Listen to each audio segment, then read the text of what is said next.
Hey everybody, sorry we had to restart had to restart the stream there. Ben will be joining us here in just a moment, so we are ready to go. Whoever's in here, go ahead and sound off down there in the comments. Let me know that you're in here with us. Be sure to hit that subscribe button. We're 2 away from 100 subscribers, which is pretty cool. So be sure to hit that so you are notified when we go live. Just talked to Ben here a minute ago, and he is on the way. So he is a very busy guy. This interview is literally 2 years in the making. It's taken that long. He was under contract with Discovery Plus for quite some time. Made it difficult, but he's had some things come up when we originally had him scheduled. He ended up having to do some security for the California wildfires. And so he had to go and do that. And so we had to scrap that original interview. But we finally managed to lock something down here just before the holiday. And he's going to be taking off again to do active shooter training, to teach some active shooter training. So Ben's a pretty busy guy, and it's been really a challenge to try and fit in something that works, but now we're good to go. Paranormal Inquiries, thank you for joining. Jessica Kieran, thank you for joining.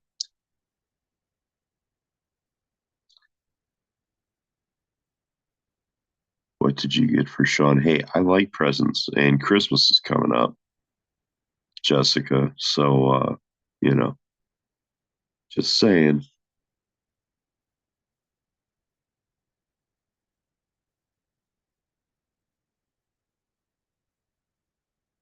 This view, that's the present. I'll take it. I'll take it. You don't even need to put a bow on it or wrap it up.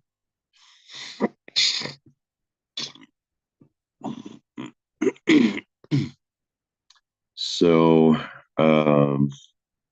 for those of you that are just joining us here on YouTube, the episodes are typically 30 to 40 minutes. This one's probably going to be around that 30-minute mark or so. And a subscription to Peer Magazine. That's true. That's true. But episodes are typically 30 to 40 minutes. A little bit different than the previous podcast that I was a part of, where those could go on for a couple hours. Looks like Ben is on his way in the room. There he is. Hey, hey. Hey, Ben, how are you? Good. I was a little worried we had our uh our times crossed or something Oh, 'cause I was like, yeah, we're looking at 7:45 Eastern time, 8 o'clock. Okay, cool. yeah. Yeah, we're all good. We're all good.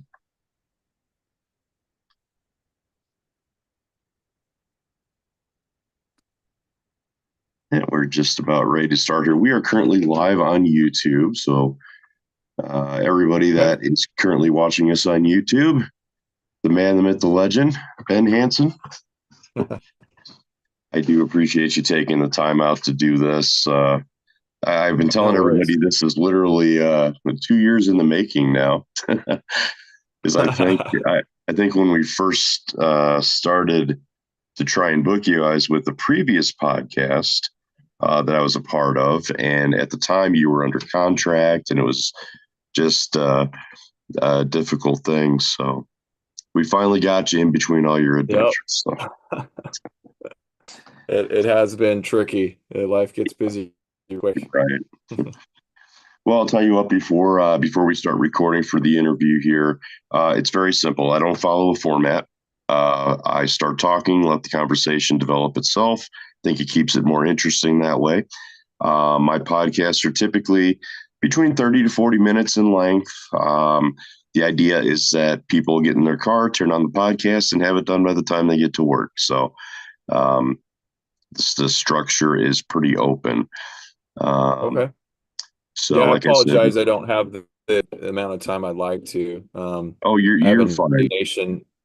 News Nation interview here in a couple hours of story we're breaking. So Okay, I'm gonna get ready for that. But yeah, if we could keep it to a half hour, then we can, absolutely, jump absolutely, in and out. Ready? absolutely. Well, I'll tell you what. If you're ready, I'm going to hit that record button, and we'll dive right in. Sounds good. All right, here we go. Hello, everybody. Sean Coletta with It Came From the Podcast. We are back the day before Thanksgiving. Um, I know that I'm over at the in laws' place here in Ohio, and I'm ready to dive into some food tomorrow. But tonight, I'm ready to dive into a much anticipated interview of mine, and I know some of yours as well. I've been trying to arrange this interview for a very long time now. My guest tonight is an extraordinarily busy person who is doing a lot of things um, all the time. So we managed to find a time that worked out for both of us, and it happened to be the day before Thanksgiving. So, Ben Hansen, thank you very much for taking the time to spend with me tonight on the podcast. I do appreciate you very, very much. You're welcome. Thanks, Sean. Thanks for having me and for having the patience. It's like we were just saying, life does get busy really quick, and if you're in the UFO field, there's a Mm. lot going on. It's hard to Absolutely, balance with absolutely. the day job, right? Yeah, I can imagine. I can imagine. Well, I want to touch on just a couple things here. I definitely want to talk about the UFOs. I mean, that's become a pretty hot button issue and a hot topic here lately. But the one thing that I want to know is you have an extensive resume. I mean, we're talking everything from a special agent with the Federal Bureau of Investigation. You do so many things that if I listed your entire resume, it would take the entire interview time. But I want to know primarily. Now, I was a big viewer of Fact or Fake Paranormal Files. I think that's where a lot of people that are watching or listening to this are going to recognize you from primarily. But you've delved a little bit into the paranormal as well. I want to know what got you interested because UFOs, UAPs, that seems to be a primary focus of yours. Now, what got you interested in that to the point where you decided to have television shows about this and be involved in that? What got you into that? Because I know, like, as a paranormal researcher myself, I'm mostly involved in that. I know what got me involved in that, but what got you involved in UFOs and UAPs? It was probably before I got into the paranormal, or what people are calling ghosts and spirits and stuff. I was researching the UFO thing. Um, I wouldn't say that movies got me into it, but like a lot of people are inspired, by fictional things like E.T., or Close Encounters and things like that. So it sparked my curiosity, and I was reading stuff like not I didn't like reading novels. I would read Project Blue Book, Hmm, like okay. stories and those types of books, and take newspaper clippings. And so I was kind of, I guess, nerdy. And when I kind of knew more than any of my friends on the subject, carried over. Getting into TV though was accident, really. It was never really saw myself being on TV. And I happened, it was like this production company was putting together a show, and we didn't have a formal group that had a website and everything like that. But, friends, people, girls would call us and say, "Hey, you guys have some, paranormal ghost equipment. Do you want to come over to this place we've heard of and see what's going on?" And Hmm, so, because I had a group together when they proposed this idea in at the ground level, and it was cool. But they normally have a concept formed first, hmm, and then they cast the people, and it was the other way around. And one of the things I told them, I knew about TV, but I said, "Look, There's a lot of shows that were just starting to pop up. And I said, this is all great, but there's so much more. There's so much more to this. Is it had been a long time. UFO was on. Um, Unsystries had been, long gone. It's just on reruns. And I was like, Right. but the UFO subject is still hot. And Mhm. so we got them to expand into looking at UFOs and stuff. And that's kind of how that whole aspect took off. Interesting. Now, prior to, I guess I want to phrase this as prior to you being on television shows and things like that, had you ever had a personal experience with what you would classify as an unidentified flying object? And can Yeah, you tell us the about that? first one, the very first, I had three, and the first one I was finishing up college. I took a summer job for pest control. So I, the Orkin guy, You literally really like have done it spraying all. bugs, and at the end of summer, my friend ran a just sales team of the guys who sell the pest control. And anyways, we decided to take a cruise to go from Fort Lauderdale to the Bahamas, and it was just a 2 night. It was like go overnight, stay there a day, come back the next night. And there happened to be a meteor shower, the August, I can't name of it, the one that's it's always every August. Okay. And we were coming back, and we decided to go onto the deck, and we took the pool chairs and laid them back, and we're watching this meteor shower. And long story short, my friend decided to go to sleep back to the cabin, and I stayed there with some women that we had met, and we're just casually talking. Hmm. And one of the girls says, "Look, what's that?" And she points up at this object, and it was like the size of a satellite. And when I first saw it, it was traveling a straight line. And I didn't want to make her fun, but I was about to say, well, duh, that's a satellite. Have you never seen one? But all of a sudden, it started turning. It started doing S turns. And it was like this. And we watched it, and then it didn't zip off at light speed, but it went in a trajectory across the horizon. Mm. And right before she pointed it to me, it was doing little circles. Now, this was 2001, I think it was 2002. This was well before um, they had commercial drones that were, could do stuff like this. And it was like, I could tell it was way up there. Hmm. And it blew me away. I mean, because you think that, when you have a sighting for several days at least and trying to figure it all out. And what I went to was a conclusion that if it was in orbit at that altitude, it was at least going 17,500 miles an hour, Hmm. right? A falling object in orbit, which is incredible that you could stop on it and take S turns like that, right? Yeah. At So, that rate of speed. yeah, and to now know that people see these, I don't know if it's happening more frequently, but I couldn't just dismiss other people's accounts. Hmm. Not that I did, but when you see something yourself, as odd as it is, and then someone else tells you a similar story, you're like, yeah, I totally get it. Right. If I hadn't had someone else with me, I'd be pinching myself and wondering, imagine this, did I hallucinate this? Hmm. But there it was. Wow. Interesting. You know, UFOs have become a very prominent topic now, especially when it comes to government.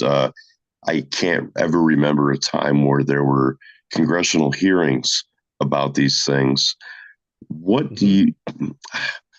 I have my own opinions on what I'm gonna ask you here, but what do you think would happen? Let's say that the government came out, which they pretty much already have, and said Hmm. UFOs exist. Extraterrestrial life most likely exists. These things we've seen in the sky are not made here on this planet. What do you think would happen if the President of the United States interrupted TV and said, aliens are real, UFOs are real? the reason that I want your opinion on this and your answer is because I feel that we are already desensitized enough to this where people would just go outside with their cameras and try and take selfies. Do you think that's the point that we're at now, where we would be Well, more accepting of that? it's hard, it's impossible actually to answer that question in, even a few minutes. I'm actually writing a book on the subject at the moment. Mhm. And when I did my master's thesis on emergency disaster management, I actually chose that topic. So here in a nutshell is what I think. It depends. And why does it depend? Because to your point, do do I think most people will be okay with it? I think most people will somehow find a way to cope with it. But that doesn't mean we're not going to have major problems. And we're doing research right now at Chapman University. I started this at Georgetown, but we're doing surveys. We're looking at fear and actually dissecting fear, right? How is it that people can have something such as like what we call existential threat, such as, hey, you're not alone in the universe. How does that affect some people in one way and completely different to others? So it Mhm. really doesn't require a majority of the people to panic, so-called panic. It just takes a certain threshold to be met. And that's kind of the scary thing. I'm not doom and gloom, but it only takes a certain amount of people during COVID to go out and commit violence and be bad actors and, kill someone over toilet paper, whatever it is, Mhm. where we have these cascading effects within society that can shut the whole system down. We're so interconnected right now. So it's not really they, whoever they are, that I fear. It's Right. the response from people, because it's not like your brain is going to explode, Mhm. right? You have to define Right. what do you mean by panic. It could have major, major shifts in religion, um, Mhm. political, socioeconomic structures. The very idea of a country could be threatened because, if your country, for example, the United States, were to come forward and say, we've been lying to you, Mhm. you delegitimize the governing source, right? Because if they can't protect you and they're telling you there's something more technologically advanced than us, why do we need government? Your job is Right. to protect us and provide for us. And now you've got these other people or entities here that say they're superior. So it could go so many different ways. I just think it's naive for people just to say two opinions. The Mhm. one opinion I always hear is we can handle the truth. Okay. How do you know that if you don't know what the truth is? Yeah. And number two, um, people will panic. And I'm like, okay, well, tell me, what does that mean? What does that look like? Because I think majority will eventually cope with it. We've gone through a lot of stuff, but coping with it doesn't mean that we'll be on the brink of a societal collapse. Mhm. It could happen. Well, we've come a long way since the world's radio broadcast, and that's one of the things I compare it to is, what would the level of public response be now as compared to back then, where people were genuinely panicking in the streets. But a good point that you mentioned too is religion. Um, most religions teach that, you know, or what have you, believe that there is no life beyond our planet. And so that would have a huge impact on faith in general when it comes to that. I don't see people panicking in the streets. I honestly see it as, I think we're at a point where, like I said, they've literally already told us that these things exist, and people are just like, okay, you know. Um, Well, and I see your point in that, but I guess, like the further I've gotten into this, it's not that I'm worried about, because I call this a doorstep dilemma. Okay. mhm. When something's at your doorstep, it becomes important. So if you have like a war, hear about in the news several weeks, months, oh, how horrible, and you're consumed by it for a little bit. But if it's not on your doorstep, you can talk about it, you can say, yeah, that's what happens in that part of the world. But if you're forced to confront something new or concerning, such as, let's say, an extraterrestrial that doesn't look like you, that might have hostile intentions, that perhaps some truth to abductions, we learned that, or even rumored that it might be true. It doesn't Mm-hmm. even matter if we have the facts to support it. Look at what happens in our country based on rumors, Yeah. right? And conspiracies that have no basis in fact. And you have something like uh take for example the Heaven's Gate, the Mm-hmm. Hale-Bopp Hail comet. Bob. Yeah.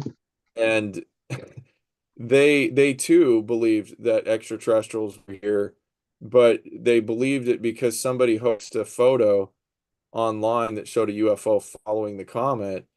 And it was only that and the persuasion of a cult leader that got 30 something people to kill themselves. Right. So that will be an outlier. That won't be everybody. That will be a small thing. But all that it takes, like I said, is some of the hysteria to go forward. Um, I think for societal collapse, and by that I mean it's not going to look like it looks now. We Right. were pretty shocked about how quickly COVID collapsed the world economies, and we couldn't have a logistical supply chain to get computer chips and all this stuff. And that was based on a disaster that we have prepared for a long time.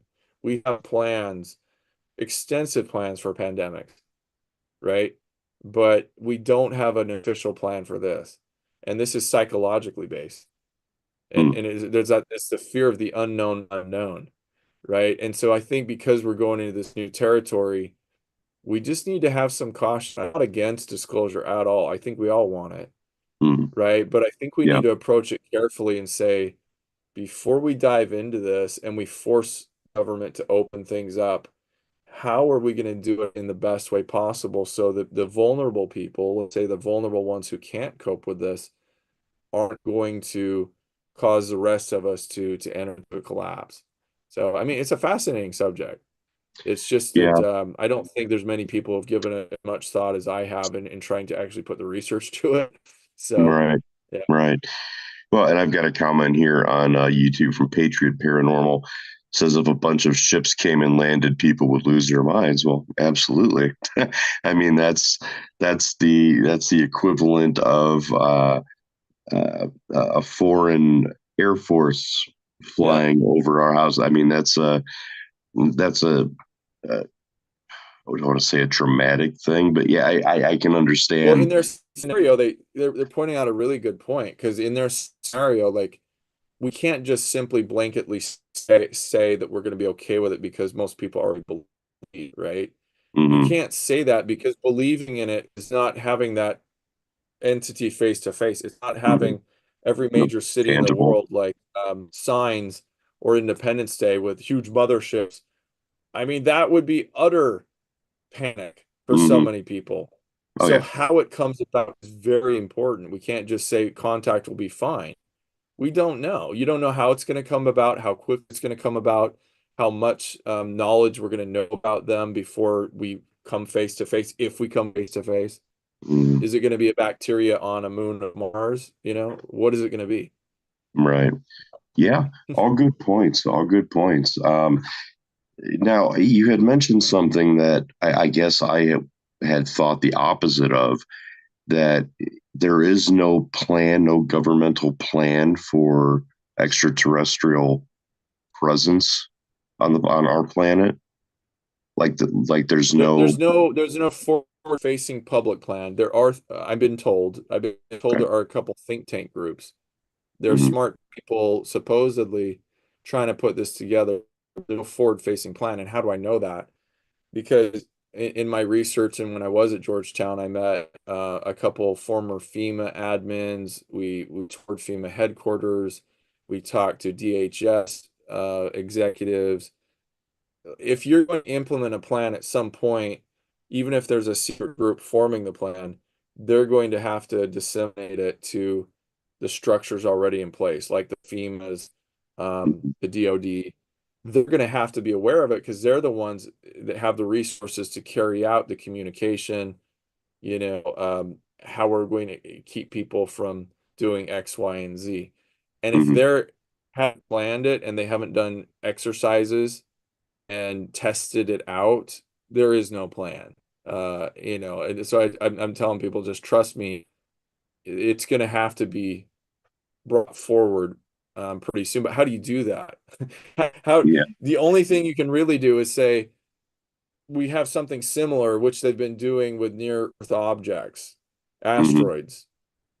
And the Peerwig group out of NASA does have interagency involvement, intra-agency, where they've got kind of tabletop exercises they call them, and they're like, okay, if an asteroid's going to hit here in a couple days and we might die, how do we tell the people? What do we do? Do we send Bruce Willis up, to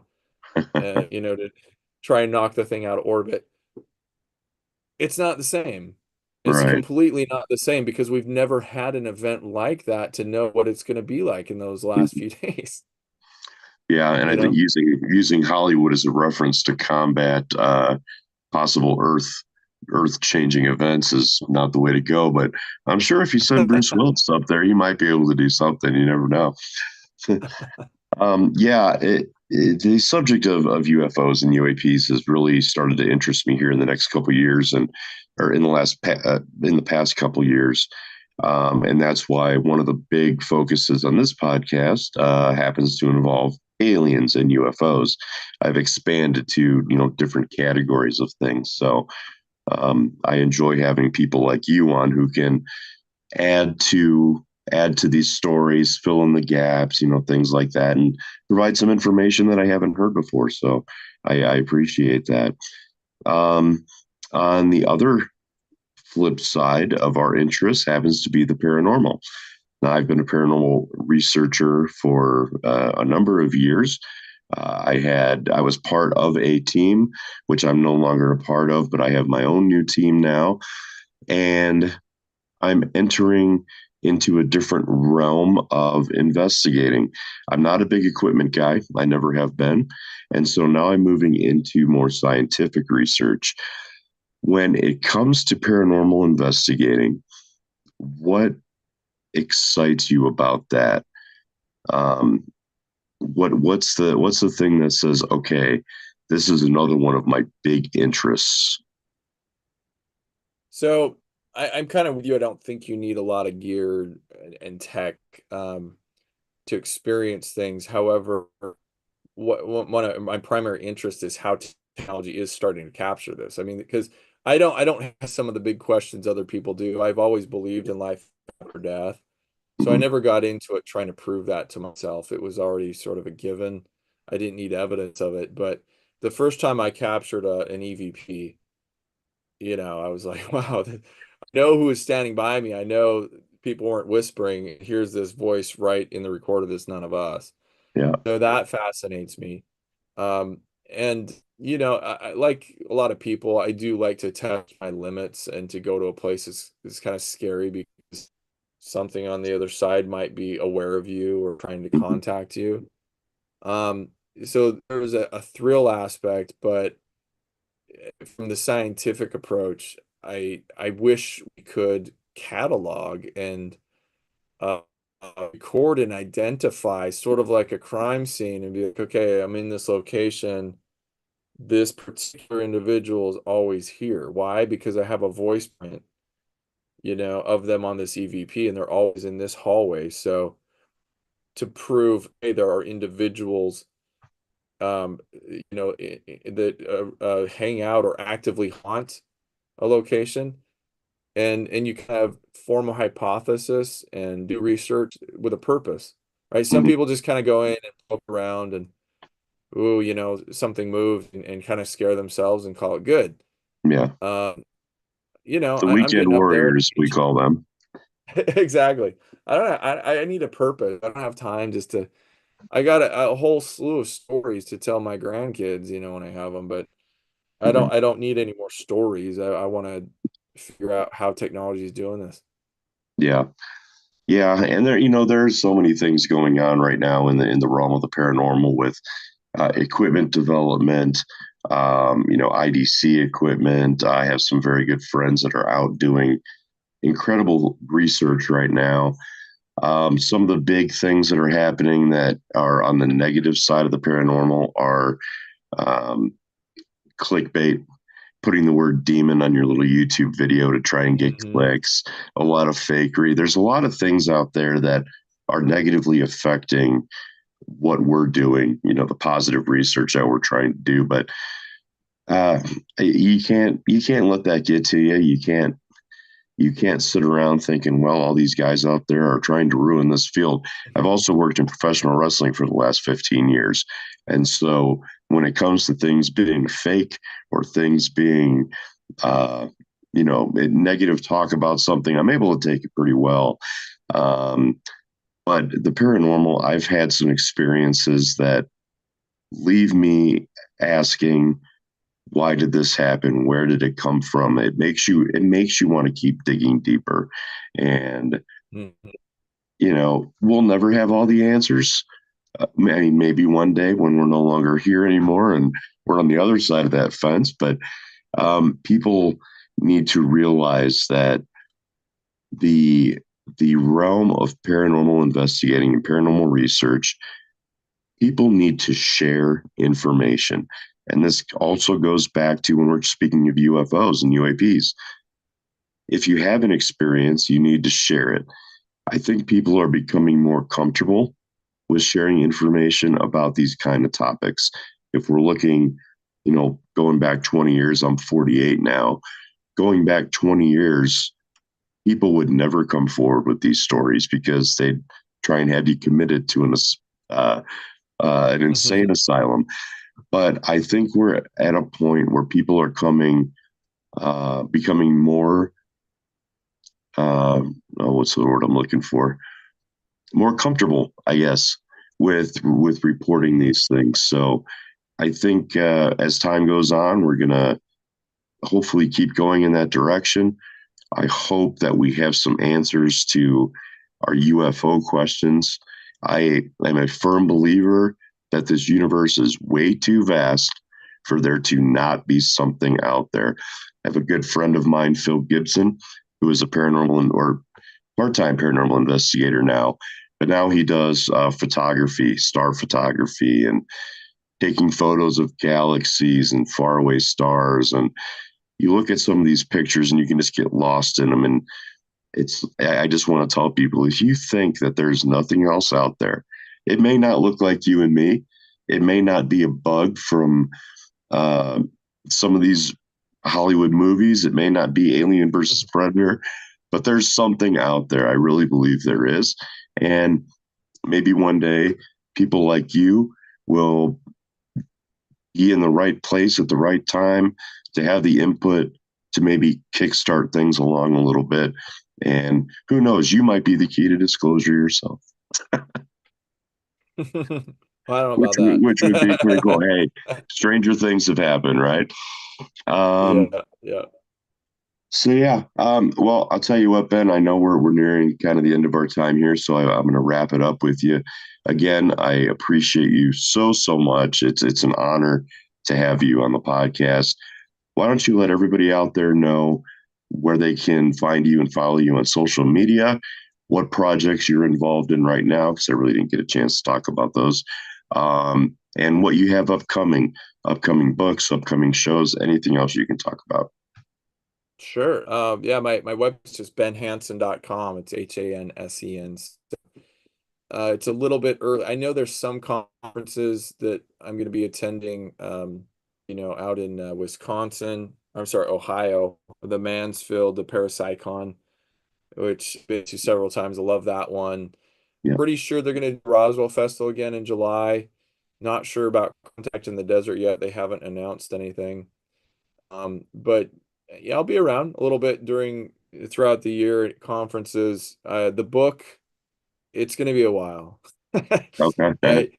I I'm just at the point where I'm going to be shopping for a publisher, but I'll announce all of that. Of course, my social medias.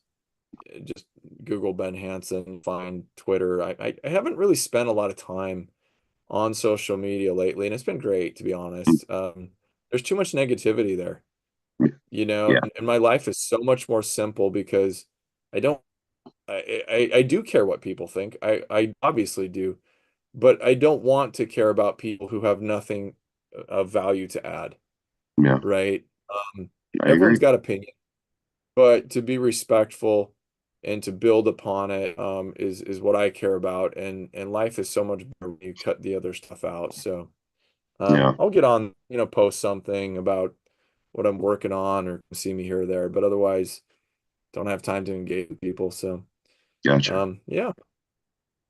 All right. Well, thank you everybody for on YouTube for joining in. Ben, again, I appreciate you so much. If we ever have the opportunity to do this again, I'd love to do it. Always things to talk about. Best of luck to you in all the projects you have going on. And until we have the opportunity to speak again, I wish you nothing but the very, very best. All right. Thank you. Thanks for having me, Thank, John. thanks, Ben. Have a good night. You too. Bye bye.